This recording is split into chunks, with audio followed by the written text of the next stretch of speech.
Hey y'all, it's Lauren. Welcome back to another Where Is. Today's case is a relatively short one, but I definitely found it to be very interesting, so I wanted to share it with you guys. So let's just get right into it. Today's case is about the disappearance of Nancy Elizabeth Branch and how she, along with three others, disappeared on their way back home. So Nancy was born on February 25th in 1963 and was just 29 years old when she went missing. In 1984, she graduated from Stanford University with a degree in psychology.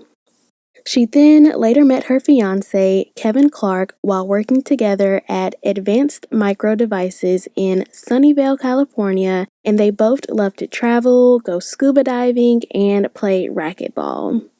It was December 6th in 1992, and Nancy, along with her fiance Kevin and their friends Alan and Amy Stewart, were returning to Palo Alto, California after enjoying a weekend in Santa Barbara, California. Their plan was to leave Santa Barbara early that morning so that one of the couples could get back home to buy a Christmas tree. Now, the plane that the couples were flying in was a single-engine Piper Archer airplane, which I believe is a two-seat or four-seat aircraft, which is normally designed for flight training and personal use.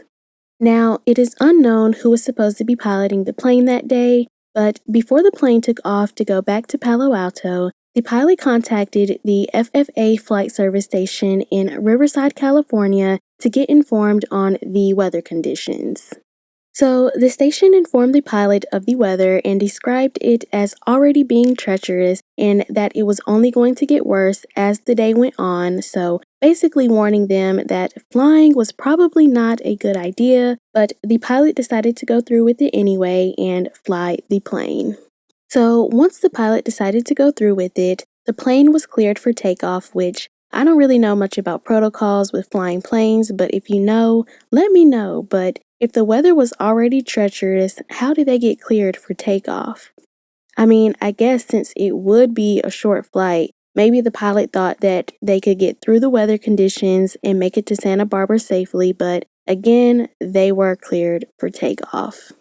So the plane departed the airport a little bit after noon, and the last communication that was received from the aircraft was when the plane was just 8 minutes into the flight, and no one in the plane or the aircraft have been seen since. A search and rescue operation was conducted to help find them and the missing aircraft, but there was no evidence or any signs of where they could be or what possibly happened to them. Investigators did receive a tip from someone stating that the plane had actually crashed somewhere near the Big Basin area of California, but once investigators searched the area, they weren't able to find anything. Now, it is believed that the plane most likely did end up crashing somewhere and that Nancy, her fiance, and their friends are deceased, but they are still classified as missing because no remains have been found.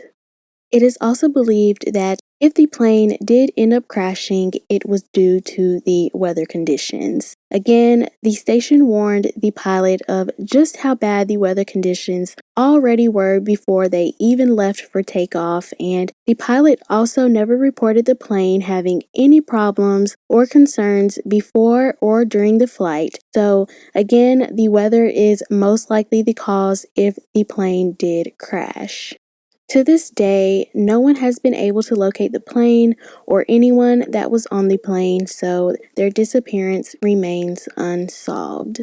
Alan Stewart was only 29 years old, and Amy Stewart was only 31 when they disappeared, and they had only been married for 6 weeks.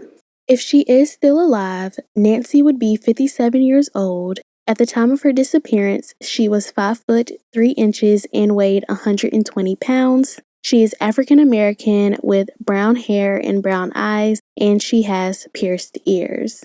Again, the plane has never been found, so it is always possible that Nancy and her friends could still potentially be alive. So, if you do know anything or have any information, you can contact the Menlo Park Police Department at 650-858-3317. But that is it for me today, you guys. I told you this was a very, very short case, but I still wanted to put it out there for you guys. But yes, again, I hope you all have a great day. Stay safe, and I'll see you in the next one.